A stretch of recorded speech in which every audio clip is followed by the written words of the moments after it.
পুরীতে শপিং করতে এসে এই ভুলগুলো কখনো করো না। হাই, আমি দেবলীনা। পুরীতে এসে শপিং করব না তা কি করে হয়? তাই আমরা সন্ধে সন্ধে বেরিয়ে পড়লাম পুরীতে জমিয়ে শপিং করার জন্য। আজ হচ্ছে আমাদের সমুদ্রের ধারে শেষ দিন, তাই বেশ কিছুক্ষণ টাইম এখানে কাটিয়ে নিলাম। তো চলো এবার শপিং শুরু করা যায়।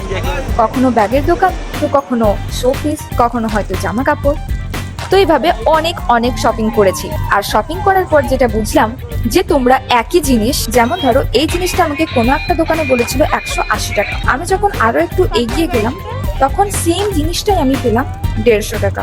তাই দরদামও যেমন করতে হবে তেমনি কোনো একটা দোকানে ফিক্সড থেকো না, সামনে বা পিছনে একটু এগিয়ে যাও, একই জিনিস সেম জিনিস তোমরা পেয়ে যাবে আরো একটু কম দামে। তাই পুরীতে আমরা কি কি শপিং করেছি দেখার জন্য ফুল ভিডিও লিংক দেওয়া আছে, এক্ষুনি যাও আর কমেন্ট করে বলো তোমাদের কোন ভিডিওটা সব থেকে বেশি ভালো লেগেছে। আর এই যে এখান থেকে কিনে নিলাম গাঙ্গুরামের খাঁচা। আজকের মতো এখানে দেখা হচ্ছে তোমাদের সাথে কাল সব থেকে বেশি এক্সাইটিং ভিডিওতে।